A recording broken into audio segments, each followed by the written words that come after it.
Hello. What you're hearing is introduction.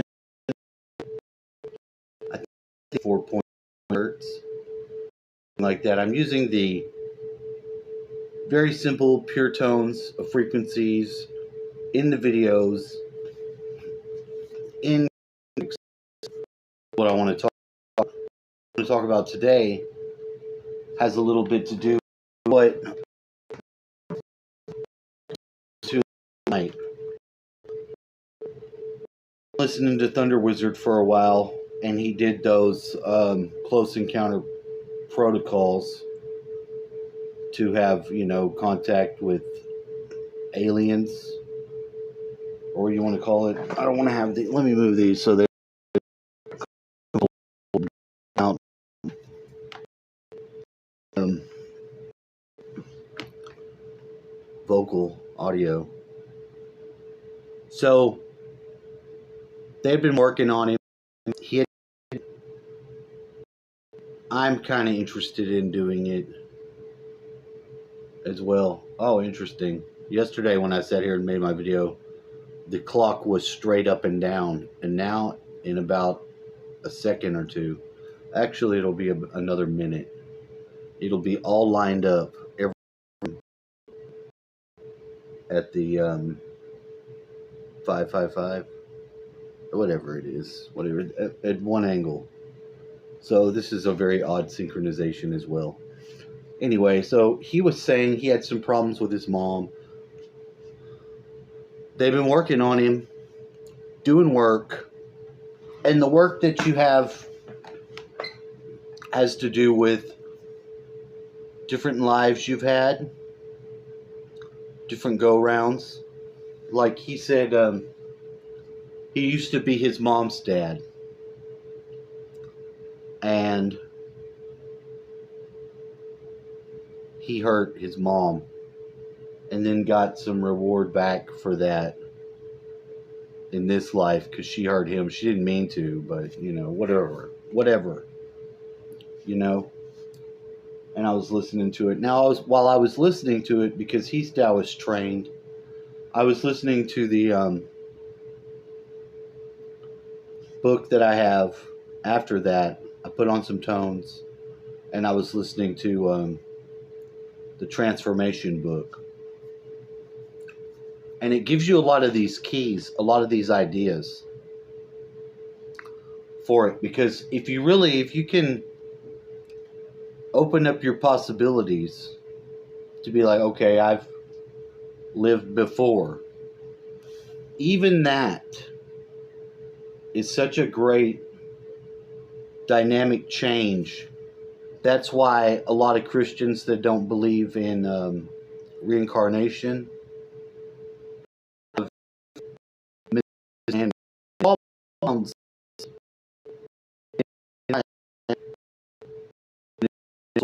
Again, so any little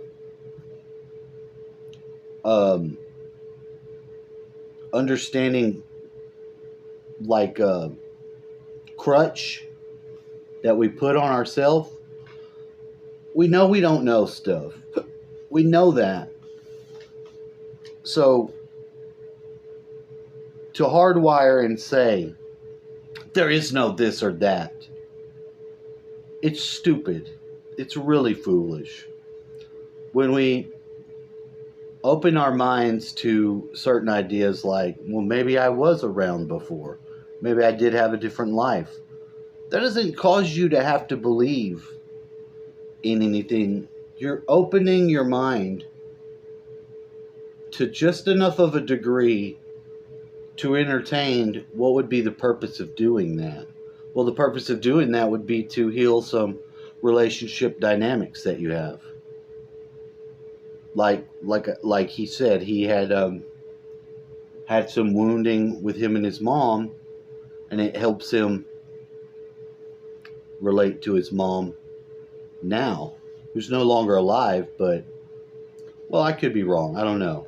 It sounded like she had already passed on, but it's a healthy relationship.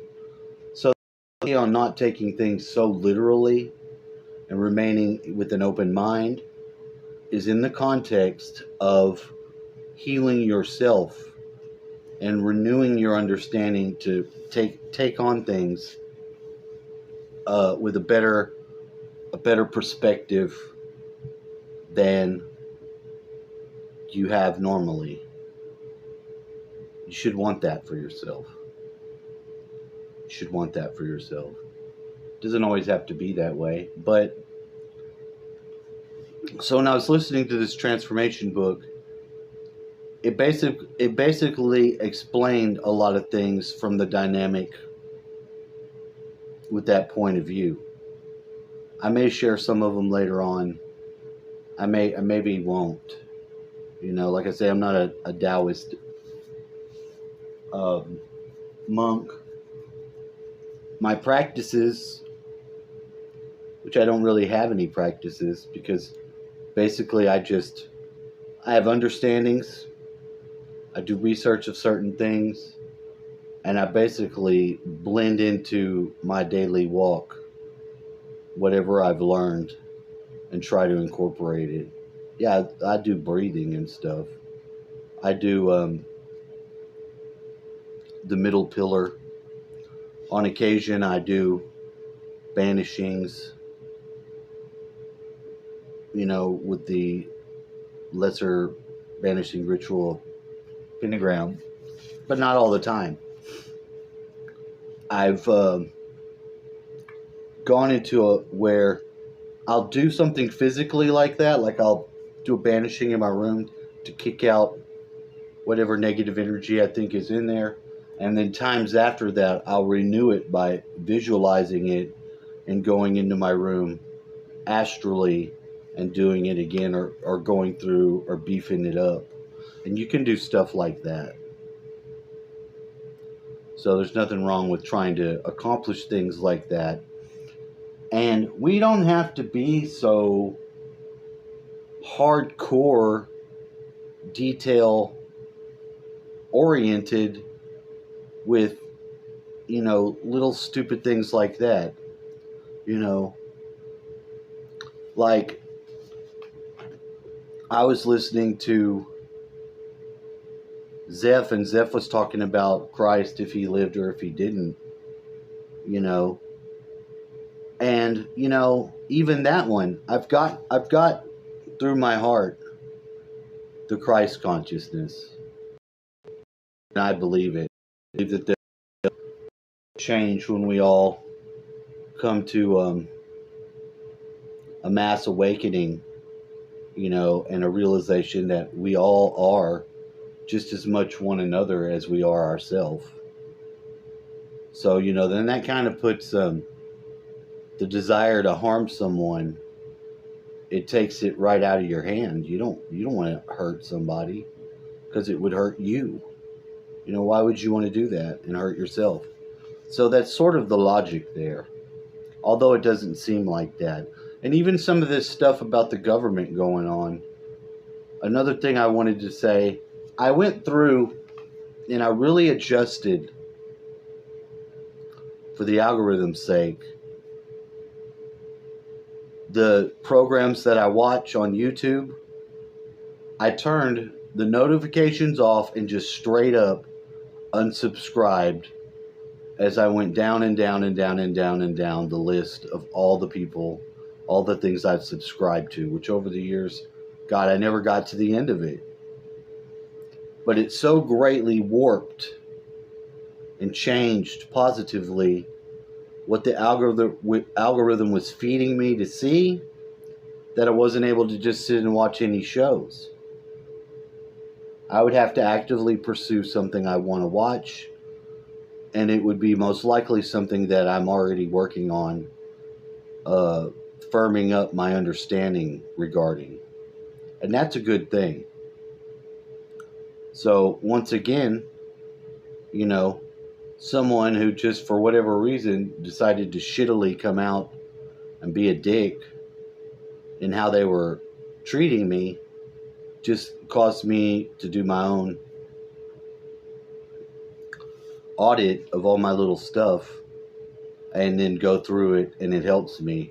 one of the most interesting things I thought about or found when I started studying the Taoist stuff was the Golden Bell stuff, and there's the Chi Kung Bible. But they talk about doing a hands-on transfer of power. So they could take somebody in a meditative state. Say you were fighting with your wife, and then she went out the door to go to work and was hit by a car and died. You could go back to that moment using these techniques and tell her goodbye in almost like, a proper manner. You could hug them and release them. And by going through a lot of these things, we could release a lot of the pressures and tensions and fears that we have built up in our body that hold us back and really cripple us and is really toxic. So I really wanted just to bring that topic forward to address, because it really does help you to remain open-minded, but also keep the context of what the hell you're being open to. You're being open to finding mechanisms in an idea of something being a certain way that you can actually use for yourself to move forward. Because it doesn't matter, and you don't know whether or not something is or isn't. If you weren't there, I don't know if Jesus was or wasn't a person. If he wasn't a Apollonius of Tyana, I don't know. Could be, but I wasn't there. So I have to take, once you eliminate all the question marks that come, imagine you step on let's say a balloon, like one of those balloons they tie into animals. When you step on a balloon, you try to step on something, you apply your intelligence, you apply your mind. If you have any question mark areas, they're going to go the path of least resistance, and that balloon's going to blow up on the side. The idea here is to eliminate all of the question marks, because the question marks are what turn into where your mind can just follow another channel and pop up and just, be the same problem, and then shifting your direction away from forward the way you should go by, coming out the sides. So that's real practical. I like practical shit, but I also like aloof, high-ass, lofty ideas and stuff like that too. But putting it into a harmony is what I'm trying to do and then bring back to you. So if you would, please like, because it would help me out. Share this with you if you think this would also be good for someone else that may need to know these ideas and sort of maybe need to look at things in this sort of lens. Please share it with them. And then you also have a nice day.